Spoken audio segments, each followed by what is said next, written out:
नमस्कार मित्रांनो. ओम नमः शिवाय, श्री शिवाय नमस्तुभ्यम. आजच्या व्हिडिओमध्ये आपण बघणार आहोत देवी दुर्गाने भगवान शंकरांना विचारलेले 3 प्रश्न. सगळ्यात मजबूत काठी कोणाची आहे?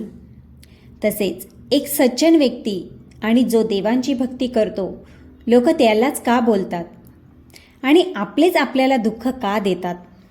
देवीच्या या प्रश्नांची महादेवांनी काय उत्तरे दिली ते आजच्या व्हिडिओमध्ये आपण जाणून घेणार आहोत. तर त्यासाठी महादेवांनी जनकल्याणासाठी सांगितलेली ही कथा नक्कीच ऐका आणि कथा ऐकणाऱ्यांचे जीवन अतिशय सुख आणि समृद्ध होईल अशी शिवचरणी प्रार्थना करते. सर्व दुःख आणि संकटे त्यांच्यापासून दूर होतील. त्यातून महत्त्वाचे 3 प्रश्न आहेत, त्यांचे उत्तरं तुम्ही मला द्या. महादेव म्हणाले, मी नक्की तुमच्या प्रश्नांची उत्तरे देईन, मला तुमची प्रश्न सांगा. तेव्हा माता दुर्गा म्हणाली, जगात सर्वात मजबूत काठी कोणाची आहे? दुसरा प्रश्न आहे, सज्जन आणि देवांची भक्ती करणाऱ्यांना लोक त्रास का देतात? तसेच तिसरा प्रश्न आहे, आपलेच आपल्याला दुःख का देतात? त्यावर महादेव म्हणाले, तुम्ही लक्ष देऊ नये का? मी जेव्हा तुम्हाला कहाणी सांगतो तेव्हा तुम्ही घोर निद्रेत जातात.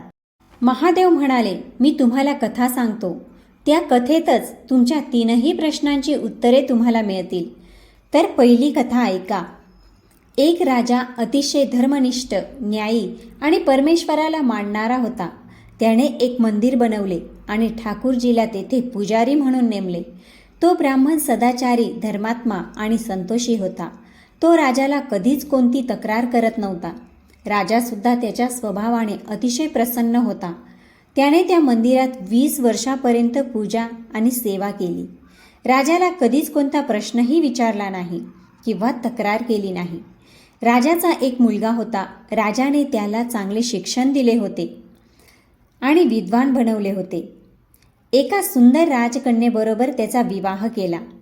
तो लग्न करून राजकुमारीला महालात घेऊन आला, पण त्या रात्री राजकुमारीला झोप आली नाही. तसेच ती अतिशय तेजस्वी, विजेसारखी चमकणारी तलवार बघून ती घाबरली आणि घाबरल्यामुळे तलवार तिच्या हातातून निसटली आणि सरळ राजकुमारच्या मानेवर पडली आणि राजकुमारचा गळा कापला गेला. असे कसे झाले? माझ्या पतीचा मृत्यू माझ्याच हातून झाला. देवा, हे मी मुद्दाम नाही केले, पण मी दरबारात सत्य सांगू शकत नाही, कारण ह्या गोष्टीवर कोणीच विश्वास नाही करणार. सकाळी जेव्हा पुजारी नदीवर आंघोळीसाठी जातात तेव्हा ती तेथे जाऊन सांगू लागली की माझ्या पतीला कोणीतरी मारून टाकले आहे. तेव्हा तेथे सर्व लोक जमा होतात आणि राजासुद्धा तेथे येतो. तेव्हा राजा विचारतो, कोणी मारले माझ्या मुलाला? राजकुमारी म्हणाली, मला माहीत नाही कोण होता, पण त्या ठाकूरजींच्या मंदिरात जाताना मी बघितले. राजाबरोबर सर्व लोक तेथे त्या मंदिरात गेले. या गोष्टीसाठी परमेश्वर साक्षी आहे. कोणावर असा विनाकारण, विनासबूत आरोप लावणे योग्य नाही. पण ब्राह्मणाचे कोणीच ऐकले नाही. प्रत्येकाचे वेगवेगळे मंतव्य होते, पण राजाला वाटत होते की ब्राह्मण निर्दोष आहे. पण सगळ्यांच्या सांगण्यावर राजाने ब्राह्मणाला सांगितले की ज्या हाताने तू माझ्या मुलाला मारले आहे, तुझा तो हात कापण्याचा मी आदेश देत आहे. आणि त्याचा हात कापून टाकण्यात आला. यावर ब्राह्मण अतिशय दुःखी झाला. राजाला अधर्मी म्हणून तो तेथून निघून गेला आणि दुसऱ्या राज्यात जाऊन पोचला. तेथे शोधू लागला की एखादा विद्वान पुरुष मला मिळेल आणि मी निर्दोष असूनही माझे हात का कापून टाकण्यात आले ते त्यांना विचारेल. तो शोध घेता घेता त्याला समजले की काशीत एक विद्वान ज्योतिष राहतात. ते त्यांच्या घरी पोहोचले, पण ज्योतिष घरी नव्हते, बाहेर गेले होते. ब्राह्मणाने त्याच्या पत्नीला, ज्योतिषच्या पत्नीला विचारले की ज्योतिष कुठे आहे? तेव्हा ती अपशब्द आणि शिव्या आपल्या पतीला बोलू लागली. ब्राह्मणाला वाटले, मी तर माझा हात तोडण्याचे कारण विचारण्यासाठी येथे आलो होतो, पण मला वाटते यांचेच हाल मला पहिले विचारावे लागतील. ज्योतिष घरात येताच त्याच्या पत्नीने शिव्या द्यायला सुरुवात केली, पण ज्योतिष गप्प राहिले, काहीच बोलले नाही आणि ब्राह्मणाकडे जाऊन म्हणाले की हे ब्राह्मण देवता, कसे येणे झाले? तेव्हा ब्राह्मण म्हणाला, मी तर माझे काही प्रश्न घेऊन येथे आलो आहे. तुम्ही सांगा, तुमची पत्नी तुम्हाला एवढ्या शिव्या का देत आहे? असे कोणी सहन नाही करणार, पण तुम्ही का सहन करत आहात? ज्योतिष म्हणाले, ही माझी पत्नी नाही, पण हे माझे कर्म आहेत. जगात आपण ज्याला पण बघतो, म्हणजे आपले पिता, पुत्र, भाऊ, बहीण, गुरु, शिष्य, आपले जे पण नातेवाईक आहेत, सर्व आपले कर्मच आहेत. आपले कर्म आपल्याला भोगावे लागतात. तसेच मी माझ्या पत्नीला सहन करत आहे, पण तिला काहीच नाही बोलत, कारण परत माझ्या कर्माचे भोग भोगावे लागू नये. ब्राह्मण म्हणाला, तुम्ही असे कोणते कर्म केले होते? ज्योतिष म्हणाला, पूर्वजन्मात मी एक कावळा होतो आणि माझी पत्नी एक घोडी होती. तिच्या पाठीवर एक जखम होती आणि त्यामुळे ती फार दुःखी होती आणि अतिशय अशक्त झाली होती. माझा स्वभाव फार दुष्ट होता, त्यामुळे मी तिच्या जखमेवर चोच मारून मारून तिला जास्त दुःखी करायचो, तिला त्रास द्यायचो. आणि जेव्हा वेदनेमुळे ती तळमळायची तेव्हा मला फार आनंद व्हायचा. माझ्या भीतीमुळे ती बाहेरसुद्धा निघायची नाही, पण मी तिला शोधून घ्यायचो आणि जिथे दिसेल तिथे तिला दुःख द्यायचो. आणि मला कंटाळून गावापासून दूर असणाऱ्या एका जंगलात निघून गेली. तिथे हिरवेगार गवत खाऊन आणि नदीचे पाणी पिऊन ती अतिशय सुखात राहू लागली. पण मला चैन पडत नव्हते. तिला शोधत शोधत मी तिथे जाऊन पोहोचलो आणि तिथे तिला बघून तिच्या पाठीवर जोरजोरात चोच मारली आणि चोच सरळ तिच्या हडकात घुसली. खूप प्रयत्न केले, पण चोच निघत नव्हती. तिला वाटले, हा असा मला सोडणार नाही, त्यापेक्षा मी पाण्यातच जाते. नदीचा प्रवाह वेगात असल्यामुळे आम्ही दोघे वाहून गेलो आणि बुडून मरण पावलो. ती नदी म्हणजे पवित्र गंगा होती. त्यात मरण आल्यामुळे आम्हाला पुढचा जन्म मिळाला. त्यात ती ब्राह्मण झाली आणि मी एक मोठा विद्वान ज्योतिष झालो. आता ह्या जन्मात माझ्या मरणापर्यंत ती मला अशीच शिव्या देत राहील आणि मी सुद्धा माझ्या कर्माचे फळ आहे असे समजून सहन करीत राहील. मी तिला दोष देत नाही, कारण हे कर्माचे फळ आहे. आता ब्राह्मण देवता, तुमचा प्रश्न सांगा.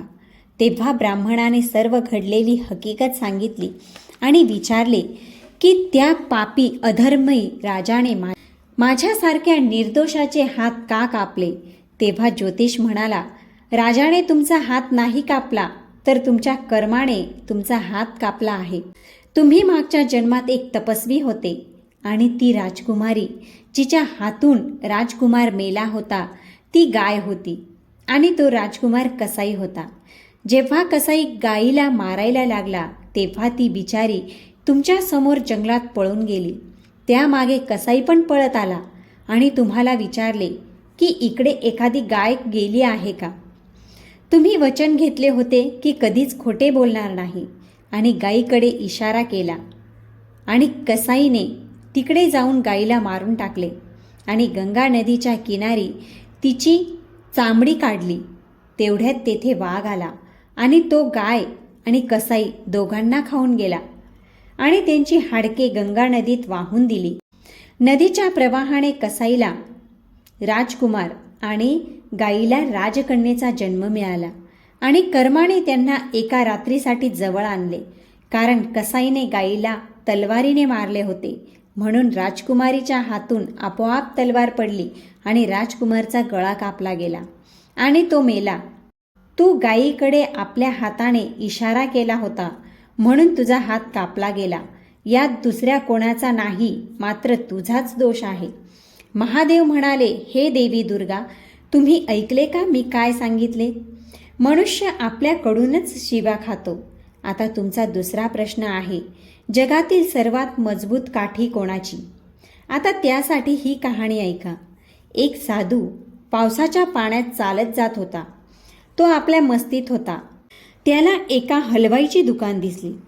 त्यात एका कढईत दूध उकळत होते आणि दुसऱ्या कढईत जिलेबी तळली जात होती. साधू थोड्या वेळासाठी तेथे थांबला. कदाचित त्याला भूक लागली होती. साधू हलवायाकडे बघत होता. त्याला काहीतरी खायचे होते, पण त्याच्याजवळ पैसे नव्हते. हलवाईने गरम गरम दूध आणि जिलेबी साधूला दिली. तेवढे खाऊन त्याने दोन्ही हात वरती करून हलवयासाठी प्रार्थना केली आणि दुनियेची पर्वा न करता पावसाच्या पाण्यात चालू लागला त्याच्याच मागे नवविवाहित दाम्पत्य चालत होते. त्याने पावसाच्या पाण्यात जोरात पाय मारला आणि ते पावसाचे घाण पाणी उडाले आणि मागे येणाऱ्या मुलीचे कपडे खराब झाले. ते महागडे कपडे चिखलाच्या पाण्याने ओले झाले. त्या मुलीच्या पतीने साधूला पकडले. ती मुलगी पुढे झाली आणि आपल्या पतीला थांबवू लागली. साधूला सोडण्यासाठी विनंती करू लागली, पण त्याच्या नजरेत तिला साधू प्रत्ये तिरस्कार आणि क्रोध दिसला आणि ती मागे सरकली. रस्त्यावरील लोक हे सर्व बघत होते, पण त्या माणसाचा क्रोध बघून कोणाची त्याला बोलण्याची हिंमत होत नव्हती आणि त्याने साधूला जोरदार झापड मारली. त्यामुळे साधू खाली पडला आणि त्याला डोक्याला इजा झाली. साधूला पडलेले बघून तो युवक हसून तेथून निघून गेला. आता ते पती पत्नी आपल्या घरी पोहोचले आणि दोघे मस्ती करत घराच्या पायऱ्या चढत होते. पावसामुळे पायऱ्या निष्ठाळ्या झाल्या होत्या आणि त्यावरून त्या मुलाचा पाय सरकला. तो पायरींवरून गडबडत खाली आला. ती आरडाओरड करू लागली. तेवढ्यात तेथे काही लोक जमा झाले. त्या लोकांनी त्याला दवाखान्यात नेले. त्याचे डोके फुटले होते. त्याच दवाखान्यात तो साधू आला होता. पडल्यामुळे त्याला डोक्याला इजा झालेली होती. त्या मुलाबरोबर आलेल्या लोकांनी बघितले आणि ते हळूहळू काहीतरी बोलू लागले. ते म्हणत होते, नक्की साधूने याला श्राप दिला असेल म्हणून याला एवढे मोठे लागले. दुसऱ्या मुलांनी हे ऐकल्यावर साधूला घेरले आणि म्हणू लागले, तुम्ही असे कसे साधू आहात? मुलाने एक झापड तुम्हाला मारली आणि तुम्ही लगेच त्याला श्राप दिला. साधू म्हणाला, परमेश्वराची शपथ आहे, मी मुलाला श्राप दिला नाही. ते लोक म्हणू लागले, जर तुम्ही श्राप दिला नाही तर एवढा तरुण मुलगा पायऱ्यावरून कसा पडला आणि त्याला एवढी गंभीर इजा कशी झाली? तेव्हा साधूने त्या लोकांना एक प्रश्न विचारला, तुमच्यामधून कोण त्या घटनेच्या वेळी तेथे हजर होते? एक व्यक्ती म्हणाला, मी तेथेच होतो. मग साधू म्हणाले, मग मला सांग की उडवलेल्या पाण्यामुळे त्या मुलाचे कपडे खराब नव्हते झाले, त्या मुलीचे कपडे खराब झाले होते, तर मग याने मला का मारले? तो व्यक्ती म्हणाला, ती युवती त्याची पत्नी होती म्हणून तो ते सहन करू शकला नाही आणि म्हणूनच त्याने तुम्हाला मारले. मग साधू परत जोरात आवाज करत म्हणाला, मी कोणाला काहीच श्राप दिलेला नाही, पण असाच कोणीतरी आहे ज्याला मला मारलेले सहन झाले नाही. ती मुलगी त्याची प्रिय होती. तसेच माझे प्रिय तर भगवान आहेत, तर ते कसे सहन करतील? कोणी मला मारलेले माझा प्रिय एवढा शक्तिशाली बलाढ्य आहे की मोठ्यातला मोठा महाराजासुद्धा त्याच्या काठीने घाबरतात. त्या परमेश्वराची काठी दिसत नाही आणि आवाज पण करत नाही, पण पडते तेव्हा फार वेदना होतात. कोणाला दुःख देणे म्हणजे स्वतः त्या दुःखासाठी तयार असावे लागते. मनुष्याला चुकीचे कर्म करताना घाबरले पाहिजे, कारण परमेश्वराच्या काठीत आवाज नसतो. सर्वात मजबूत काठी म्हणजे परमेश्वराची असते. त्याला कोणी तोडू शकत नाही आणि आपल्यावर पडण्यापासून कोणी थांबवू शकत नाही. शिवजी म्हणाले, हे दुर्गा, हे तुमच्या दुसऱ्या प्रश्नाचे उत्तर होते. इथे आपल्यालाच आपले दुःख देतात. येथे माणसासोबत जे पण होते ते त्याच्या कर्मानुसार होत असते. महादेवांनी दिलेले उत्तर ऐकून देवी दुर्गा संतुष्ट झाल्या. मित्रांनो, कहाणी आवडली असेल तर कॉमेंटमध्ये ओम नमः शिवाय अवश्य लिहा.